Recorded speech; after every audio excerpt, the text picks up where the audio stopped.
Imagine waking up feeling completely healthy. You eat breakfast, you go about your morning, and your strength is perfectly normal. But by 5 o'clock in the evening, your eyelids feel incredibly heavy. They begin to droop, and the room splits into double vision. Over the next few weeks, the exhaustion spreads. Halfway through eating dinner, your jaw simply stops working. If you try to hold a conversation, your speech becomes slurred and nasal after just a few minutes of talking. This highly specific pattern of fading strength is the hallmark of myasthenia gravis. It is an autoimmune disease where the body's immune system begins attacking the microscopic junction where nerve endings meet muscle fibers.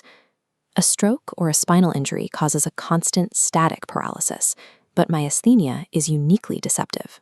It causes a weakness that vanishes with rest and reappears the moment you try to use your muscles again, defying the traditional neurological expectation that paralysis should be permanent. This is the neuromuscular junction, the tiny gap between a nerve and a muscle. To trigger a movement, the nerve releases a chemical messenger called acetylcholine. It drifts across this gap and docks with receptors on the muscle side, sending the signal to contract. In myasthenia gravis, rogue antibodies flood that gap. They bind directly to those receptors, physically blocking the messenger from docking, or triggering a reaction that destroys the receptors entirely.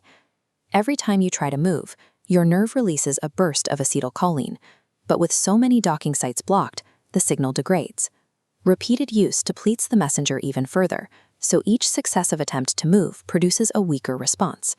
This means the patient's exhaustion is not a matter of willpower. It is a mechanical failure of signal reception. The harder the muscle tries to work, the faster the chemical connection fails. Diagnosis begins by stressing that connection at the bedside. Asking a patient to simply stare upward for a minute will often expose a drooping eyelid that wasn't there at rest. Conversely, applying an ice pack to that same eyelid for a few minutes can temporarily enhance transmission and lift the lid back open. To see the defect directly, doctors use single-fiber electromyography to measure jitter. In a healthy patient, two adjacent muscle fibers fire in perfect sync. Here, we see a chaotic, variable lag in the timing between them, the microscopic stutter of a failing chemical signal. Because the symptoms are invisible 1 hour and debilitating the next, diagnosing this condition requires tools sensitive enough to capture the exact moment the communication between nerve and muscle breaks down. In 1934, a junior physician named Mary Walker was working in an under-resourced London workhouse hospital. She noticed that her patients perfectly mimicked the effects of curare, a South American plant toxin used on hunting arrows to paralyze prey. Walker decided to administer physostigmine, a known curare antidote. The effect was immediate. Paralysis that had kept the patient bedridden lifted within minutes, allowing them to sit up and speak clearly.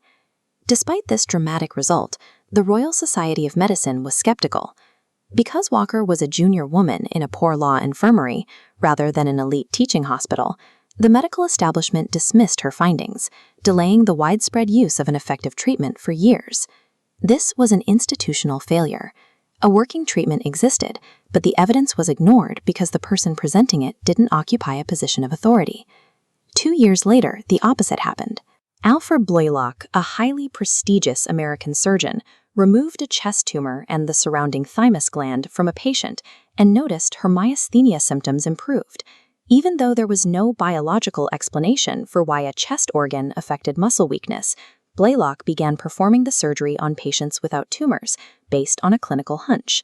Because of Blaylock's elite status, the wider medical profession adopted this invasive surgery as a standard treatment. They continued removing the thymus gland for 75 years without ever requiring a randomized trial to prove it was actually helping. These two historical tracks reveal a double standard in medical evidence. Institutional authority normalized an unproven, massive surgery, while institutional skepticism blocked the evidence of a working chemical discovery. Modern treatment begins with pyridostigmine, a refined version of the antidote Mary Walker used in 1934.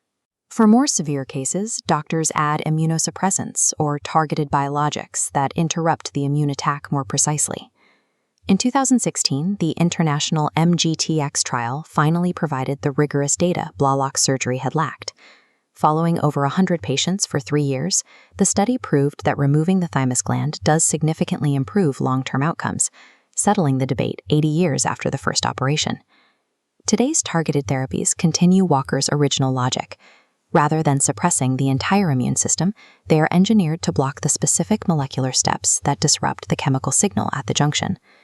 Returning to the clinic today, the patient from our opening scene can be handed a prescription that slows the breakdown of chemical messengers, forcing the signal through the junction and restoring their strength. This treatment plan integrates the study of forest toxins and the results of surgical trials that took nearly a century to conclude, leading to the molecular precision available in modern biotechnology. For over 200 years, doctors could describe the pattern of this disease, but could do nothing to stop it. Today, the mortality rate for myasthenia gravis has remained under 5% for a quarter century, a clinical reality earned by a century of refining the evidence.